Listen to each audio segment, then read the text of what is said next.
Good day and welcome to the review of the Successful Employee Communication Chapter, Chapter 3 by Laura Portales.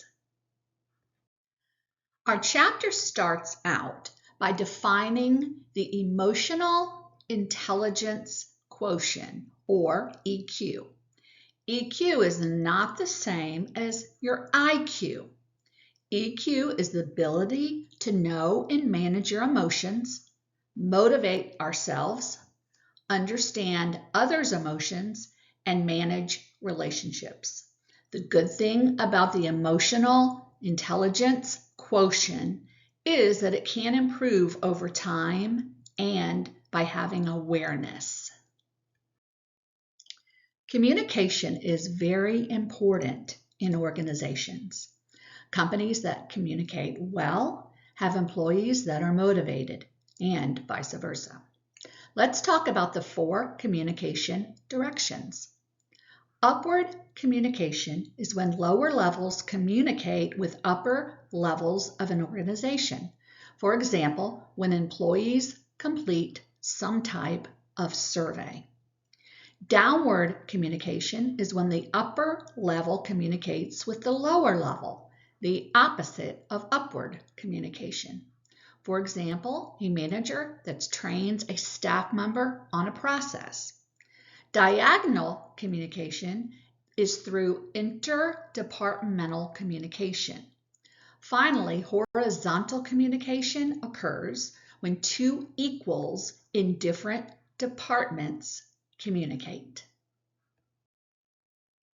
There are 4 communication styles listed in our text. Please read over that section as this will be part of your discussion post this week.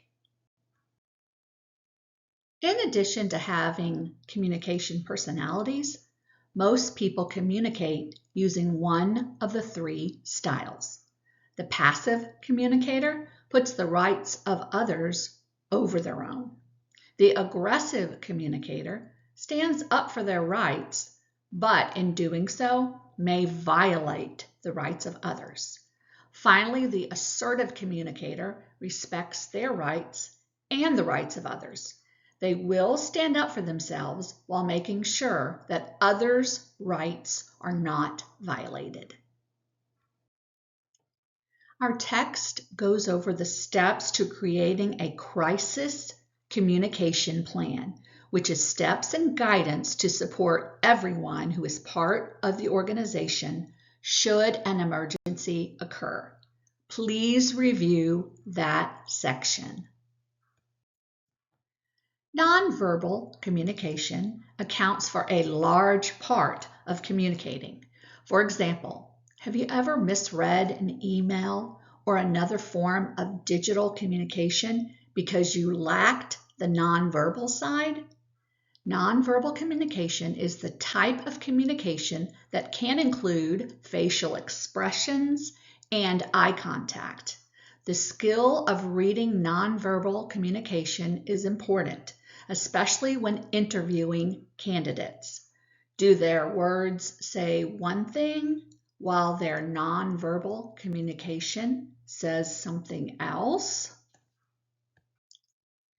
Figure 3.5 shows the active listening in the 4 phases model. Please review that. Also found in that section is the term high performance work teams. We all strive to be part of a high performing team.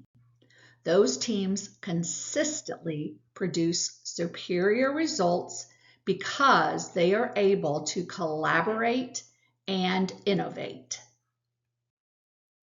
Please read over section 3.3 that addresses management styles, including figure 3.6, which shows the path goal model for leadership that our author, Laura Portales, created.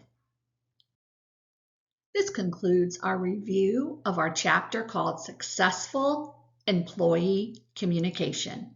Have a wonderful day.